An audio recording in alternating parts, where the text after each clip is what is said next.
My name is Beth Hiley here for Board Game Geek TV at Gen Con 2014. I'm sitting down with Colby Dauch of Plaid Hat Games. How are you? I'm great. How are you? I'm great. You have brought a very popular game. This has been, a lot of people are talking about this for this Gen Con, which would be Dead of Winter, a Crossroads game. That's right. Yeah, a little hint of things to come. Dun, dun, dun. And I'm going to say a warning for those at home. This definitely seems like a pretty table space heavy game. I mean, we're spread out. Yeah, you have a board which is fairly small, but then you have these satellite locations. And we made them separate from the board for the sake of making it customized. If I've got a long table, I can still do it.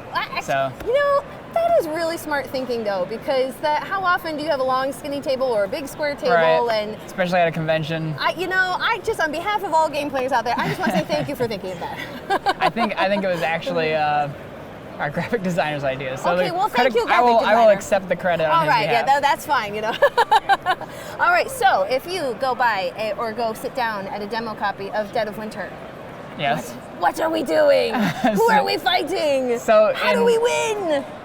In Dead of Winter, it is a tale of you're a group of survivors, and you're part of a colony of survivors. So each player controls a group, and you'll have a group leader, and you'll have some followers, and you have a secret objective. With an exclamation point, so you with really know it's secret. It's both secret and exciting. So like here, we'll put one down here all right, so sure, people can see. There, which now we're gonna really make it not a secret by showing everybody. So you win the game with the following truths. The only way that you can possibly win the game is if you complete your secret objective. This is not co-op, right? So we're getting there. Okay, all right. But this is for one person's personal objective? That's the only way I can win. All right. If I don't do this, I lose. You could win and I lose. Half the table wins, half the table loses. So all of us lose, all of us win. The win conditions are as flexible as the board arrangement. We're all about flexibility today. So in the first one here says the main objective has been completed. And the second one says you have at least 3 food cards. That's a food symbol in your hand. Okay, so most of these cards say on them, as part of the first part of the objective, is that the main objective must be completed. What happens as a result of that is we're all working together towards a main objective, whatever that may be. I haven't broke one out of its seal, but it could be too many mouths where we've let too many helpless survivors into the colony, the old and the young, who aren't contributing but are eating food, and so we have to keep them fed and keep the zombies at bay and keep the waste pile cleaned out and all this with less help. Or it might be that we're trying to get samples off the zombies. So each time we kill one, we're going to roll and see whether it was a good enough sample for the doctor to work with and try to figure out some kind of repellent or some solution to them. That main objective is public knowledge to everyone at the table. Everybody knows. And on my turn, you want me to spend my entire turn and every effort that I can towards helping with that main objective, because it's the thing we have in common. However, I can only win if I also do my selfish thing. And so there's this push and pull to, do I do what's best for the colony? Because I can't let it tank, because then I lose. Because everyone would lose. Right, but I can't. I have to get this food card, and the colony needs food, but I need food. And I think the colony will be all right. But you're not going to think that, because you don't care. You don't care what my objective is. You only care about what your objective is. And then, so at the beginning of the game, for every player, we'll take 2 of these, add them to the deck, and then we'll put just 1 betrayer in the deck. Then we'll shuffle them up, and we'll deal 1 to each player. So there's about a 50% chance that one of the players is going to be a betrayer. And the betrayer will have some objectives, one of which is morale is at 0. So they want the game to tank, but they can't, in this game, you can't, as the betrayer, just full on go anti-colony, because you have these other objectives. Like from the inside, I have to get this done and then see the colony fail. So if the colony fails too fast, I won't have this done. Right. So the betrayers are even a lot of fun and difficult to play and play right, and that's really exciting. You can exile people, and then they'll get a exiled objective, where if they were the betrayer, one thing happens, if they weren't, another, and this is kind of their reaction to being tossed out of the colony. They have to exist outside of the colony, and So even if you get kicked out, you're still in the game. You're still trying to work the system from the outside. And still can win. And can still win, yeah. There can even be games where there was a betrayer, he got exiled, that guy won, and everybody at the colony won. It's rare, but it can happen. So there's that whole, element that only exists in our hobby, right? This is not something the video games can touch. They can't do that because that's all about me and you, right? Yeah. Not about what's happening here, And then on top of it, and this is what really makes the Crossroads system, are these Crossroad cards. The game comes with 80 of them, and at the front of each of these Crossroad cards will be a trigger. For example, in Car Crash, it says if the player uses a fuel when moving a non-exiled survivor. So if that ever happens, so on my turn, the player to my right has one of these cards and is watching my turn for this trigger text. And so if I do that, he stops me and starts to read out loud.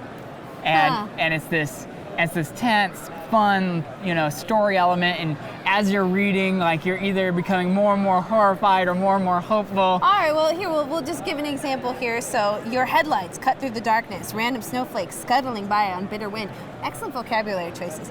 The car is nowhere near as warm as you want, but every drop of fuel is precious. When your windshield begins to fog, you reach down and fumble at the dash for the heat. Suddenly, a child walks in front of your oncoming lights. Instinct takes over before your brain registers that the child is dead, and you jerk hard on the wheel. Wheels screech as your car tumbles off the side of the road. Time slows as the world swirls sickeningly around you. And then you have some options. Yes. So as the player, I just got in a car crash, and then you're going to read my options to me. All right. You could either wait in the wrecked car for the colony to rescue and get frostbite, or you could make your way to your destination, but you're dazed, and you're going to roll for exposure because I imagine you're wandering around in too cold weather. Right. So you're out, and you have to roll for exposure multiple times. So either I risk walking back to the colony, or frostbite, or I hang out in the car and wait for help, but in the meantime I'm cold. Right? So and the decisions change with each Crossroad card, and they're all these thematic decisions, and the emergent narratives start to happen. You find out more about your characters as a result. In fact, like most of the characters have a card that's devoted to them. So like when that card comes up, if they're in the game, like all of a sudden we find out a little bit about the shopping mall Santa, Forrest Plum. Who's just he's just a horrible drunk. All right, he's the worst kind of person. And here's his story card. As a colony, we all hate him. He's in fact his power in the game is that he can leave and morale goes up. So if you're him, you can walk away and everybody gets a little happier. Is the dog a character too? The dog is a character. He can fire a gun. He can drive a car. He's Sparky. He's a stunt dog, so he can do all things can that humans people can out do. of wells because that just seems appropriate. Yes, he's a fan favorite for sure. People love Sparky. He's got his little cape on. I saw him through the whole punch sheet there. I'm like, Sparky.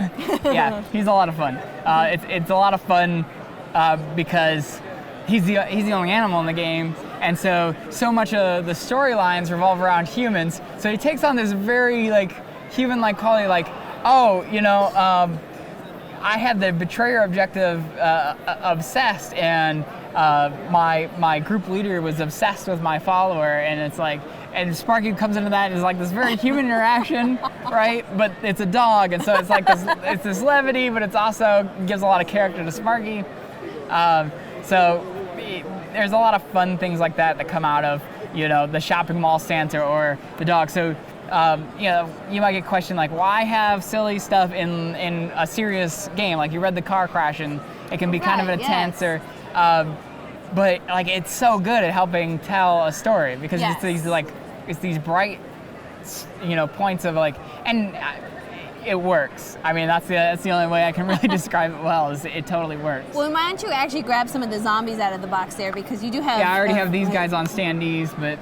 Yeah, because they're not just all the same. Right. The same character. We actually have some different flavors of zombies. Right. So. Yeah, and the we get asked the question on this one. Why a zombie game? Do we not have enough zombie games?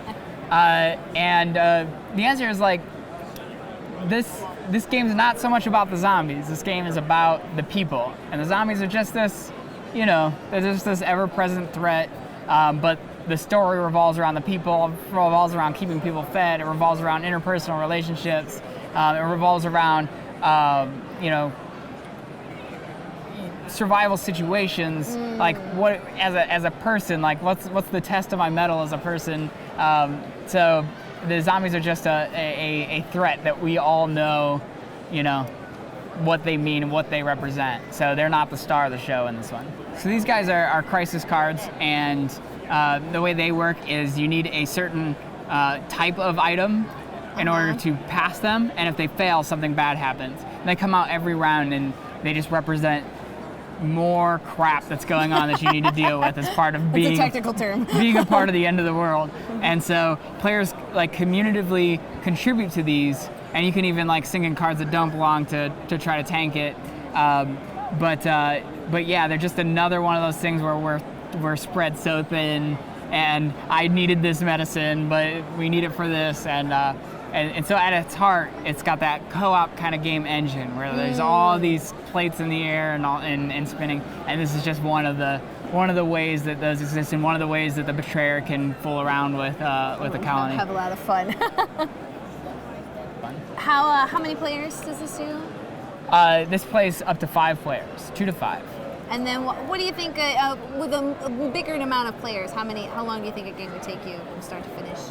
About an hour and a half, 2 hours. We actually have each of the objectives, and again, I didn't pull them out. We'll say short, medium, or long. Oh, okay. So you can kind of pick, like, let's do a shorter game or a longer game. Again, a very useful feature. You guys really brought the practicality along with the zombies, Yeah. Well, this is I think our 6th title now, and we just keep trying to improve with each one. Feedback. You get feedback from fans. You try to incorporate it. So. Which I'm sure they appreciate. and so things like that, try to be thoughtful of. Well, I can see why this has been trending very high so far. So if you guys are interested, you should go check out. This has been Dead of Winter, a Crossroads game. Thanks.